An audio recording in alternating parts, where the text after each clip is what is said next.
This next account isn't your typical run-of-the-mill scary story that you hear whispered around campfires. There are no ancient ghosts rising from graves, no demonic entities possessing objects, and no creepy internet stalkers tracking IP addresses. Instead, this is a raw, first-hand confirmation of a far more unsettling reality. That real monsters exist in our world, and they can literally live right next door to you, hiding behind a mask of ordinary normalcy. For the vast majority of my adult life, I never actually viewed this specific memory from my childhood as a terrifying horror story. To me, it was just a weird, slightly eccentric, and mildly unnerving anecdote from my youth. I would occasionally bring it up at casual dinner parties or social gatherings as a strange piece of trivia about my childhood. But whenever I told it, the room would go dead silent, and my friends would look at me with expressions of pure, unadulterated horror. It was only recently, as I matured and began to truly understand the dark depths of human depravity, that I started to look back at the sequence of events through a different adult lens. And now I realize it is the most horrifying thing I have ever experienced. I don't recall exactly how old I was when it happened, but I know for a fact I was in the 5th grade, which would put me right around 10 years old. At that stage of my life, I was what my parents fondly referred to as a total social butterfly. I had a massive circle of friends both inside my classrooms and around our neighborhood, and I was incredibly extroverted. Right in the absolute middle of the school year, our teacher introduced a brand new student to our class. His name was Alfred. Alfred was an incredibly awkward, painfully introverted kid. It is always universally difficult to be the new kid entering an established social ecosystem halfway through the school year, but Alfred had it significantly worse. Within his very first week, a group of the more popular cruel boys in our class began relentlessly mocking him simply because of his name. Because Alfred was the name of Batman's loyal butler in the comic books, they immediately started calling him the Butler. Within days, that nickname was cruelly shortened by a group of 5th grade bullies to just the Butt. You can easily imagine how much a classroom full of immature 10-year-olds ran with that name. Within a couple of weeks, even the girls in our class refused to call him anything else. I felt a profound, deep wave of sympathy for him. But what amazed me was Alfred's reaction. He never cried, he never threw tantrums, and he never went running to the teacher. He just quietly accepted the verbal abuse as it came, kept his head down, and went about his day as if the words couldn't touch him. Have you ever witnessed or stepped in to help someone dealing with intense schoolyard bullying? Let me know your thoughts in the comments. The primary reason I developed a genuine soft spot for Alfred was a purely logistical coincidence. His family had just moved into the suburban house located directly next door to mine. Because of our proximity, we rode the exact same school bus every morning and walked side by side down the long gravel road back to our houses every afternoon. During those brief, quiet walks home, I quickly discovered that Alfred and I shared a deep, borderline obsessive passion for a specific hobby that every single one of my other friends absolutely loathed: professional wrestling. In the mid-2000s, wrestling was one of those intensely polarizing cultural phenomena. You either loved it with every fiber of your being, or you thought it was the stupidest thing on the planet. There was absolutely no middle ground. We bonded over our shared love for legendary wrestling storylines and characters during our short walks, but our connection remained strictly surface level for a couple of months. We never hung out after hours, and even within the school building, our interactions were incredibly brief. I still ate lunch at the popular table with my main group of friends, and they explicitly, brutally refused to ever let Alfred sit with us. Kids can be ruthlessly tribal, but true to form, Alfred never seemed to care. He would just sit alone at an empty table in the corner, staring into his lunchbox. One rainy Friday afternoon, the trajectory of our acquaintance changed completely. The moment I walked through my front door after school, I found my mother on the kitchen landline phone, using her signature, overly polite, friendly neighborhood mom voice. When she hung up the receiver, She turned to me with a warm smile and explained that she had been having a long conversation with Alfred's mother. Alfred's mom had emotionally confessed to my mother that her son was deeply struggling to adjust to his new life, and that he spent every evening locked in his bedroom because every kid at school was intensely cruel to him, except for me. She had politely, desperately asked if I would be willing to come over to their house for a sleepover that very night to keep him company. Internally, my stomach dropped. I liked Alfred well enough as a bus buddy, but the absolute last thing I wanted to do was spend my entire Friday night sleeping at his house. I was terrified of social suicide. If my mainstream friends ever found out I was having weekend sleepovers with the butt, my own social standing would be utterly obliterated. But my mother, being the pathologically kind, empathetic woman she was, had already promised Alfred's mother that I would absolutely love to come over. I knew better than to attempt to argue with my mom when she was on a mission of charity. It was a battle I was guaranteed to lose. I resigned myself to my fate, figuring I could just talk about wrestling matches for a few hours and make the absolute best of a boring situation.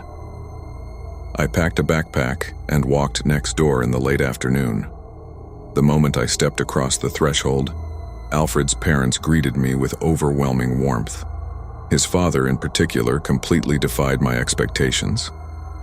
Far from being quiet or awkward like his son, he was a massive, boisterous, intensely vibrant man who happened to be wearing a vintage World Championship Wrestling t-shirt. The dad was incredibly outgoing, immediately launching into hilarious, spot-on impressions of famous old-school wrestling commentators and asking me about my favorite modern pay-per-view events. I found myself genuinely laughing and having an unexpectedly fantastic time. As the night crept toward midnight, Alfred's parents announced that they were heading upstairs to bed. His father paused at the base of the stairs, turned to us with a strict expression, and told us that we were welcome to stay up as late as we humanly wanted playing games, on two absolute conditions. We had to keep our volume down, and we were strictly, under no circumstances, allowed to open the door to the basement.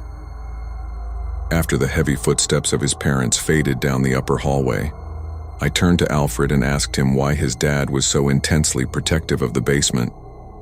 Alfred shrugged his shoulders nervously, explaining that his father worked a highly specialized technical job and kept dangerous industrial tools and chemical equipment stored down there.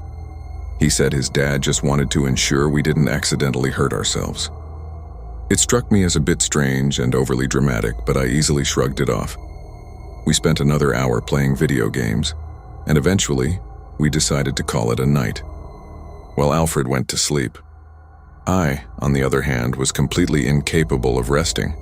Ever since I was a toddler, I suffered from severe insomnia whenever I tried to sleep in an unfamiliar house. I just couldn't relax unless I was in my own bed. Somewhere deep in the quiet hours of the night, I heard the distinctive sound of the master bedroom door upstairs opening. Heavy, slow footsteps padded down the stairs and entered the living room where we were sleeping. I instinctively closed my eyes and forced my breathing to become slow and heavy, pretending to be dead asleep. Through my slit eyes, I watched Alfred's dad quietly cross the living room, completely bypassing our sleeping bags, and walk down the small connecting hallway that led to the basement door. I heard the distinct rattle of a key turning in a lock, the creak of the heavy wooden door opening, and then closing firmly behind him. A moment later, the faint, muffled sound of footsteps descending a wooden staircase echoed through the drywall vent located directly above my head. I lay there in the dark, my mind racing. I thought it was incredibly bizarre that a guy who seemed so normal would randomly wake up at 2 a.m. just to go mess around with industrial work tools in a pitch-black basement, but I ultimately didn't think much of it. But then, a strange, heavily muffled audio track began to bleed through the metal slats of the floor vent. It sounded vaguely like a television set had been switched on deep underground, but the audio was incredibly distorted, filled with heavy, crackling white noise and rhythmic, low-frequency static. The sound was far too degraded and low for me to discern any specific dialogue or context. I lay there listening to the low, humming distortion for what felt like an eternity, probably close to a full hour. Finally, The static abruptly cut out, plunging the house back into absolute silence. A minute later, I heard the basement door unlock, and his father quietly padded back across the living room and disappeared upstairs. I finally managed to drift off to sleep shortly after. When we woke up the following morning, Alfred's dad was already stationed at the kitchen stove, happily flipping a massive stack of chocolate chip pancakes. He was the exact same joyful, larger-than-life, incredibly charismatic guy I had met the previous afternoon, completely showing no signs of exhaustion from his late-night basement excursion. While we were eating breakfast, he launched into a passionate speech about the golden era of territory wrestling from the late 1970s. He proudly boasted that he possessed an absolute treasure trove of incredibly rare historical wrestling matches completely recorded onto hundreds of old VHS tapes stored in the basement. Alfred's face completely lit up with excitement. He turned to me, his awkwardness vanishing, and told me that I absolutely had to see some of these matches because the athleticism was light years ahead of anything on TV today. His dad smiled warmly at me and suggested that, if it was perfectly fine with my mother, I should stay over for a second night in a row. He promised that if I stayed, he would head down to the basement later in the evening and pull out some of his absolute best historical tapes for us to watch. I eagerly agreed. The prospect of uncovering rare, hidden wrestling footage was incredibly cool to a 10-year-old fan, and I had absolutely nothing better to do with my weekend anyway. My mom gave her enthusiastic permission over the phone, thrilled that I was building a bond with the lonely neighborhood kid. Later that afternoon, Alfred's dad announced that he had to run out to the grocery store and handle a few errands for a couple of hours, leaving us alone in the house. The moment the front door clicked shut, Alfred and I sat on the living room rug, talking excitedly about the mythical videotapes his dad had described. As the conversation flowed, I casually brought up the fact that I had heard his dad head down into the basement the previous night, and remarked that it sounded like he was watching a television show through the vent. Alfred's expression instantly twisted into pure confusion. He stared at me blankly, stating that his dad never ever went into the basement at night, and insisted that there wasn't even a television set hooked up down there. Sensing an opportunity to satisfy my intense curiosity, I grinned and suggested that we should make a quick, stealthy run down into the basement right now to check out the legendary wrestling tape collection ourselves. Alfred's entire demeanor shifted. A wave of intense, visible panic washed over his face. He shook his head violently, whispering that we really shouldn't go down there, reminding me of his father's absolute strict prohibition. Have you ever broken a major rule out of pure curiosity, only to immediately regret it? Let me know in the comments. But I was a terrible, pushy, and entirely selfish friend. I dismissed his fears, telling him that his dad was going to be gone for hours, and that we would be up and down the stairs in less than 5 minutes before anyone could possibly know we had breached the perimeter. Reluctantly, driven by a desperate desire to please his only friend and secure our relationship, Alfred gave in.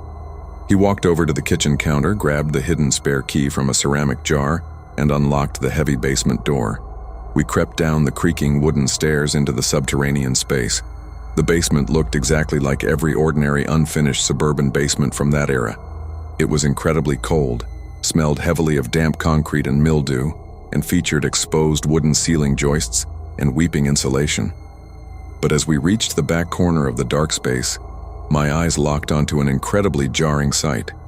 Built directly into the concrete foundation wall was a heavy, solid wooden door that had been painted a bright, aggressive shade of industrial yellow. Railed across the center of the yellow wood in crude, dripping black spray paint were the words, "Get out." When I pointed a trembling finger at the ominous, terrifying display, Alfred let out a nervous chuckle. He explained that the horrific paint job had already been present when his family leased the property a few months ago, and said his dad thought it looked incredibly cool and edgy, so he chose to leave it intact. Alfred stepped up to the yellow door, grabbed the brass handle, and pulled it open. To my astonishment, the door opened into a neatly insulated, completely hidden walk-in closet. The entire left wall of the space was lined from floor to ceiling with massive, beautifully organized wooden shelves containing hundreds upon hundreds of black plastic VHS tapes. Stacked neatly on a small metal utility desk directly opposite the shelves was a heavy, old-fashioned CRT television monitor connected to a black VCR unit. This was undeniably the exact location where his father had been stationed the previous night. I stepped into the narrow room, running my fingers across the spines of the plastic tapes. Every single container was meticulously labeled with clean white masking tape detailing specific dates, wrestling promotions, and wrestler names from Japan, Mexico, and old American territories. But as my eyes scanned the middle shelf, I noticed a tiny cluster of about 5 generic tapes scattered among the historical archives. Unlike the beautifully detailed descriptions on the rest of the collection, these specific tapes featured crude, rushed handwriting that simply read, Wrestling Tape 1, Wrestling Tape 2, and so on. It felt incredibly off. Given how pathologically organized the rest of his dad's collection was, it made absolutely zero sense for these specific tapes to be so entirely basic. Driven by an overwhelming impulse, I reached out and grabbed the plastic case labeled Wrestling Tape 2. I stepped over to the desk and slid the tape firmly into the open slot of the VCR. Alfred panicked, grabbing my shoulder and frantically begging me to stop what I was doing so we wouldn't get caught in the vault. I told him to relax, promising I just wanted to see a single quick frame of what kind of rare match his dad kept hidden away in the basic cases. I reached out and hit the heavy plastic play button on the VCR. The television monitor hissed to life with a loud burst of static, the screen flickering violently before settling into a grainy, low-resolution and deeply unsettling video feed. There was no wrestling arena. There was no roaring crowd. There were no athletes. The camera was locked in a fixed, static wide shot of a small, windowless room where absolutely every single surface, the walls, the floor, and the ceiling, had been completely covered in a thick, matte blood-red fabric or paint. The color was blindingly intense, creating a claustrophobic, sickening visual effect. The only single object present within the center of the empty red room was a heavy, upright wooden chair. For the first 30 seconds of the tape, absolutely nothing happened on screen. The camera just stared at the empty wooden chair in the red room, but the audio track bleeding out of the television speakers caused the hair on my arms to stand completely on end. It was the unmistakable, raw, and absolutely guttural sound of a human being screaming in agonizing, primal torment. It was a sound so heavy, so entirely devoid of hope, that it has remained completely burned into the fabric of my subconscious mind for decades. Right as my 10-year-old brain began to realize that something was profoundly, deeply wrong with this footage, a man suddenly stepped into the frame from the left side of the screen. He was wearing a tight, crude black leather mask that completely obscured his facial features, leaving only tiny slits for his eyes. He walked directly up to the lens of the camera, leaned in close, and spoke in a disturbingly cheerful, energetic, and theatrical voice. "Stay tuned, folks. You're definitely going to want to see what happens next." The masked man broke into a loud, boisterous, echoing laugh, a laugh that shared the exact same vibrant, charismatic cadence as Alfred's father. As he laughed, the horrific screaming just off camera grew violently louder, more desperate, and filled with panic. Before the scene could progress a single second further, Alfred let out a terrified gasp, slammed his hand down onto the VCR's stop button, and whispered that he heard the distinct sound of a car engine idling in the gravel driveway outside. Fear completely took over. We plunged the TV power button off, turned on our heels, and sprinted out of the yellow room, flying up the basement stairs as fast as our legs could carry us. Alfred slammed the basement door shut and threw the lock into place just as the front door handle of the house began to turn. His dad walked into the kitchen carrying a couple of plastic grocery bags. He was smiling wide, acting completely goofy, and launching right back into his cheerful wrestling impressions, completely identical to the man he had been all weekend. He told us to give him just a few minutes to put the groceries away and promised he would head downstairs to select some incredible matches for us to watch. The dad grabbed a set of keys and marched down into the basement. It was only after the basement door clicked shut behind him that a horrifying realization struck me like a physical blow. In our blind panic to escape the vault, I had completely forgotten to eject Wrestling Tape 2 from the VCR and place it back onto the shelf. It was still sitting directly inside the machine. I sat frozen on the living room floor, my heart hammering, unable to speak a single word to Alfred. Nearly an hour passed in tense, suffocating silence. Finally, the basement door opened. Alfred's father walked up the stairs and stepped into the living room. But the man standing before us was no longer the vibrant, joyful, and charismatic person we knew. His face was completely flat, his eyes cold and dark, and his jaw locked in a tight, furious clench. He didn't lock eyes with his son. He looked directly at me, his voice dropping to a low, icy, and entirely dangerous whisper. "You need to pack your things and go home, right now." Alfred, completely confused by the terrifying shift in his dad's demeanor, tried to step forward and ask what was wrong, but I didn't wait for an answer. The sheer wave of malice radiating off that man filled me with a primal survival instinct. I snatched my backpack off the floor, ran past him without making eye contact, and sprinted out the front door, flying across the grass until I was safely back inside my own home.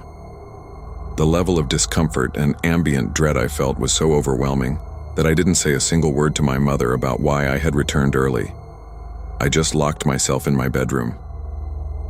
The following Monday morning, I walked onto the school bus, fully expecting to see Alfred sitting in his usual seat.